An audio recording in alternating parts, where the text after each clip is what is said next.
Students, हम start कर रहे हैं बिजनेस स्टडीज में next topic that is motivation. जल्दी से एक ओवरव्यू दे देती हूँ। वैकेशन से पहले हमने स्टार्ट किया था directing. We have discussed that management is a process of 5 functions starting from planning, organizing, staffing, directing and ending at controlling. We were discussing the 4th function of management, that is also known as a function at which management comes in action. That means directing is that function of management which initiates action. Under directing, we have studied that there are 4 main elements. Directing consists of 4 main elements which are supervision, leadership, motivation, and the last, communication.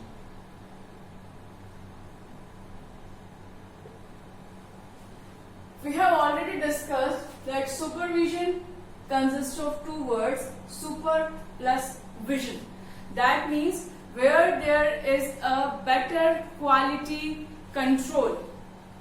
Next is leadership.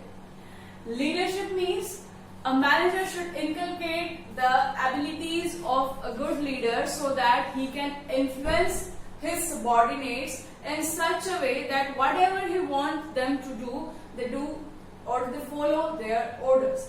That means manager has to convert himself in a good leader and has to convert his or her subordinates into a good followers. Now the next one topic is motivation. Directing जो है इन 4 pillars पर खड़ा है, supervision, leadership, motivation और communication पर। अगर अच्छी observation होगी हमारे सुपीरियर्स की तभी सबऑर्डिनेट्स बेटर वे में काम करेंगे। अगर लीडरशिप की क्वालिटीज होंगी तभी आप एनवायरमेंटल चेंजेस को अपनी ऑर्गेनाइजेशन के अंदर इनकलकेट कर पाओगे। अब नेक्स्ट है हमारा मोटिवेशन। किसी भी ऑर्गेनाइजेशन में जब भी वर्क स्टार्ट किया जाता है तो हमें पता है कि वहां पर बहुत सारे रिसोर्सेज की रिक्वायरमेंट होती है। फिजिकल रिसोर्सेज भी रिक्वायर्ड होते हैं, फाइनेंशियल रिसोर्सेज भी रिक्वायर्ड होते हैं और ह्यूमन रिसोर्सेज भी रिक्वायर्ड होते हैं। यानी कि कोई भी ऑर्गेनाइजेशन जब काम करती है तो वहां पर मैन, मटेरियल, मनी कुछ इंपॉर्टेंट फैक्टर्स होते हैं ये।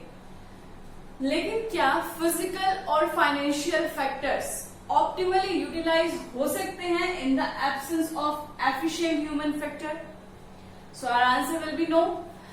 अगर हम ये चाहते हैं कि ये मटेरियल, इसके अलावा जो मशीन्स होती हैं या फिर ये जो मनी है, यानी कि फिजिकल और फाइनेंशियल फैक्टर्स को अगर हमने प्रॉपर वे में यूटिलाइज करना है तो उस टाइम पर जो हमारा ह्यूमन फैक्टर है उसका एफिशिएंट होना बहुत ही ज्यादा जरूरी है।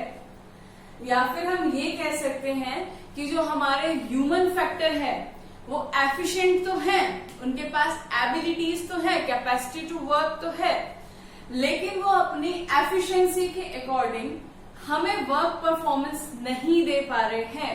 दैट मीन्स जितना उनसे एक्सपेक्टेड है वो हमारी एक्सपेक्टेशन के अकॉर्डिंग काम नहीं कर पा रहे हैं, तो वहां पर जिसकी नीड आती है वो नीड होती है मोटिवेशन।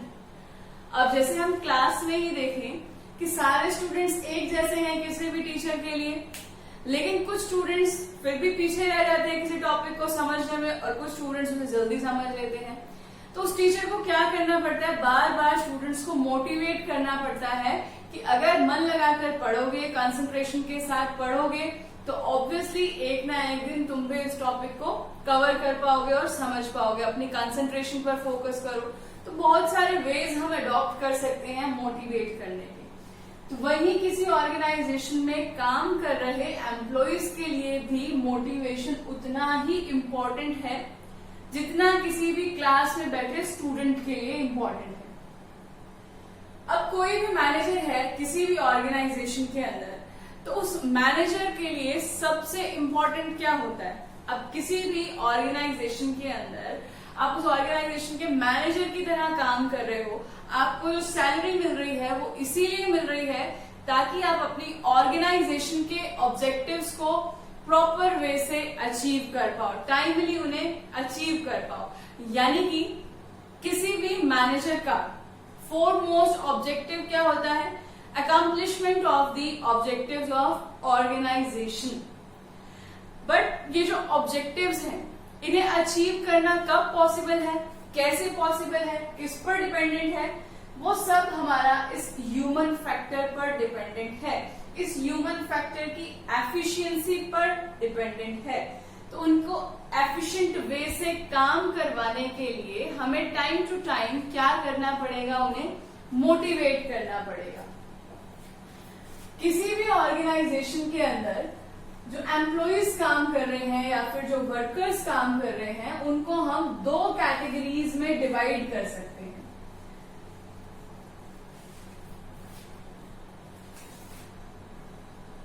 किसी भी ऑर्गेनाइजेशन के ये एम्प्लॉयज हैं, इन एम्प्लॉयज को मैं दो कैटेगरीज में डिवाइड कर सकती हूं। एक तो वो कैटेगरी है मेरे पास, इस कैटेगरी के अंदर जितने भी एम्प्लॉयज हैं उनके पास एबिलिटी है, एबिलिटी टू डू वर्क। और दूसरी कैटेगरी होती है विलिंगनेस टू डू वर्क।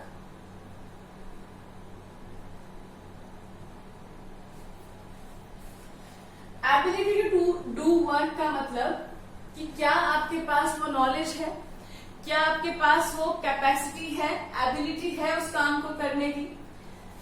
और अगर किसी एम्प्लॉय के पास एबिलिटी नहीं है काम को करने की, उसको नहीं करना आता अगर कोई भी टास्क, तो उसको हम एबिलिटी प्रोवाइड कर सकते हैं बाय गिविंग एजुकेशन। आप उसे टीच कर सकते हो, उसको ट्रेन कर सकते हो, ट्रेनिंग की हेल्प से हम उसे एबल कर सकते हैं, हम उसके डेवलपमेंट पर फोकस कर सकते हैं, उसके लिए सेमिनार्स, कॉन्फ्रेंसेस ऑर्गेनाइज कर सकते हैं। यानी कि एम्प्लॉयज की ये जो कैटेगरी है एबिलिटी टू डू वर्क, तो इस एबिलिटी को अगर आपने इनकलकेट करना है तो ये सब तो एजुकेशन, ट्रेनिंग, डेवलपमेंट, कॉन्फ्रेंसेस और बहुत सारे मेथड्स हैं जो हम ऑलरेडी ट्रेनिंग में पढ़ चुके हैं, उनसे हम एबिलिटी टू डू वर्क तो क्रिएट कर सकते हैं। But what about willingness to do work? अगर हमें किसी भी एम्प्लॉय के अंदर विलिंगनेस क्रिएट करनी है कि वो अपने डिजायर्स के अकॉर्डिंग, अपनी नीड्स के अकॉर्डिंग अपनी प्रॉपर एफिशिएंसी को यूटिलाइज करे, यानी कि आपको क्या करना है? We have to motivate the employees. That means as a manager we have to recognize the needs or wants, or we can say desires of the employees, so that we can influence the employees so that they work to their higher efficiency level so that their needs are fulfilled। यानी कि अब आपको करना क्या है as a manager? आपको ये देखना है कि आपके पास जितने भी एम्प्लॉयज काम कर रहे हैं उनकी नीड्स क्या हैं, आपको उन नीड्स को रिकॉग्नाइज करना है और उन्हीं नीड्स की हेल्प से आप अपने एम्प्लॉयज को मोटिवेट कर सकते हैं। कोई भी ह्यूमन बीइंग है वो काम क्यों करता है? क्योंकि उसकी कुछ नीड्स होती हैं और वो नीड्स को सेटिस्फाई करना चाहता है। हर एक ह्यूमन बीइंग की कुछ ना कुछ नीड्स होती हैं। किसी भी ह्यूमन बीइंग की सबसे पहली नीड होती है उसकी बेसिक लिविंग, यानी कि फूड, क्लोथ एंड शेल्टर। तो मतलब हम ये कह सकते हैं कि आपको क्या करना है? रिकॉग्नाइज करना है अपने एम्प्लॉयज में कि किसको एक्स्ट्रा सैलरी चाहिए ज्यादा काम करने के लिए, किसको स्टेटस चाहिए, क्योंकि सभी एम्प्लॉयज जो है वो एक जैसे नहीं हो सकते हैं, ह्यूमन पर्सनैलिटीज डिफरेंट होती है। कुछ को मॉनेटरी बेनिफिट्स चाहिए, यानी कि benefits in the terms of money, कुछ को नॉन मॉनेटरी बेनिफिट्स चाहिए, that means benefits not in the terms of money. जैसे कि किसी को चाहिए कि मुझे प्रॉफिट शेयरिंग करना है, मुझे को पार्टनरशिप में प्रॉफिट का शेयर चाहिए है, बोनस चाहिए है, ग्रेट्युटी चाहिए, मुझे पेंशन की स्कीम्स चाहिए। कुछ कहेंगे कि मुझे स्टेटस चाहिए, मुझे प्रमोशन चाहिए, मुझे जॉब एनरिचमेंट चाहिए, कैरियर एडवांसमेंट की फैसिलिटी चाहिए ऑर्गेनाइजेशन से। तो बहुत सारे मेथड्स हैं जिससे आप उस पर्टिकुलर एम्प्लॉय की नीड को फुलफिल कर सकते हो। बट आपके लिए सबसे इम्पोर्टेंट क्या है, सबसे पहले उन नीड्स को रिकॉग्नाइज करना कि आखिर वो एम्प्लॉय चाहता क्या है, उसकी नीड क्या है। जिस दिन आपको उसकी नीड रिकॉग्नाइज हो गई तो आप उसे मोटिवेट कर सकते हो। तो कहने का मतलब ये हो गया कि मोटिवेशन क्या है। मोटिवेशन एक ऐसी प्रोसेस है, motivation is a process under which we have to recognize needs of our employees so that we can influence them to use or to work as per their higher efficiency level। तभी आप उन्हें उनकी higher efficiency level तक influence कर सकते हैं। Motivation जो है वो डिराइव हुआ है वर्ड मोटिव से, तो हमें मोटिव का मीनिंग भी पता होना चाहिए। मोटिव क्या होता है? मोटिव मीन्स उसकी नीड्स, उसकी हिडन डिजायर्स, जिसको हमें आइडेंटिफाई करना पड़ता है। तो मोटिव जहां पर होगा वहीं पर हम क्या कर सकते हैं, मोटिवेशन कर सकते हैं। टूल किट मिलेगी आपको बुक में, उसके अंदर ये बताया गया है कि जो मोटिवेशन है उसके रिगार्डिंग हमारा एक रिलेशन बताया गया है, जिसको हमने नाम दिया है fire butter flame relationship. Fire butter और फ्लेम रिलेशनशिप का मतलब ये है, यहाँ ये जो फायर है वो रिप्रेजेंट कर रही है किसी भी एम्प्लॉय की हिडन कैपेबिलिटीज को, कैपेसिटीज को। जो उसकी हिडन फायर है, जो उसकी हिडन एबिलिटीज है, उसके अंदर हमें क्या एड ऑन करना है, उसके अंदर हमें मोटिवेशन का बटर ऐड करना है। कहावत तो सुनी होगी कि आग में घी डालें तो आग क्या हो जाती है, बढ़ जाती है। उसी से हमने ये डिराइव किया है कि जब हम किसी भी एम्प्लॉय की जो हिडन नीड्स हैं, हिडन एबिलिटीज हैं, उस फायर में यानी कि उस आग के अंदर बटर मतलब मोटिवेशन का बटर अगर हम ऐड करेंगे तो यहां से जो फ्लेम निकलेगा वो निकलेगा उसकी हायर एफिशिएंसी का, यानी कि अब आप उसकी वर्किंग एफिशिएंसी को इम्प्रूव कर पाओगे। किसी भी ह्यूमन बीइंग की जो नीड्स हैं वो अगर आप सेटिस्फाई करते हो तो वो नीड्स सेटिस्फाइंग जो पावर है उसी से ही आप उसे मोटिवेट कर सकते हो और बेटर वे में काम करने के लिए। अगर मैं कहूं कि किसी भी एम्प्लॉय को मैंने रिकॉग्नाइज किया कि उसकी जो नीड्स हैं वो मॉनेटरी नीड्स हैं, मुझे पता चल गया कि अगर मैंने इसको ज्यादा वेजेस दे दिए तो ऑब्वियसली मेरे लिए ज्यादा काम कर देगा। तो मैंने क्या किया, मैंने उसको टारगेट दिया और ये बोला कि अगर तुम अबव टारगेट काम कर लेते हो तो जो तुम्हारी सैलरी है उसको 10% से इंक्रीज कर दिया जाएगा। तो ऑब्वियसली वो एम्प्लॉय क्या करेगा, अपने एफर्ट्स को और ज्यादा इंक्रीज कर देगा। तो यहां से आपको समझ आ रहा है कि मोटिवेशन क्या है। We have to stimulate our employees और we have to influence our employees, or we can say motivation is a process to induce the employees to work in an more efficient way। Motive मैंने आपको already बता दिया और एक word और आपका यहाँ पर जो यूज होगा वो है हमारा मोटिवेटर्स। अब मोटिवेटर्स क्या होते हैं? मोटिवेटर्स होती हैं वो टेक्निक्स जिसकी हेल्प से आप मोटिवेट करोगे। तीनों में डिफरेंस समझ लो। मोटिव क्या है? हमारी नीड्स, जो हमारी वांट्स है कि मुझे क्या चाहिए। अब जैसे अगर मैं कहूं I am feeling very hungry, मुझे भूख लगी है, तो मेरी नीड क्या है? फूड, कि मुझे कुछ ना कुछ खाने के लिए चाहिए।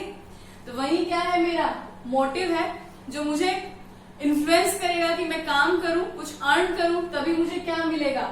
फूड मिलेगा। और मोटिवेशन क्या है? ये प्रोसेस है जो इस मोटिव को रिकॉग्नाइज कर रही है, आइडेंटिफाई कर रही है, ताकि उसके लिए हम एक स्पेसिफिक मोटिवेटर फाइंड आउट कर लें, यानी कि हम एक ठीक टेक्निक ढूंढ पाए कि हम इस मोटिव को किस तरह से सेटिस्फाई कर सकते हैं। इसको सैलरी देकर सेटिस्फाई कर सकते हैं, या हम इसे प्रमोशन देकर सेटिस्फाई कर सकते हैं, या फिर हम इसे स्टेटस देकर सेटिस्फाई कर सकते हैं। तो इन तीनों में डिफरेंस आपको समझ आ गया होगा। और मोटिवेटर जो है वो हमारे मॉनिटरी भी हो सकते हैं और नॉन मॉनिटरी भी हो सकते हैं। इन सबको हम डिटेल में पढ़ेंगे फर्दर।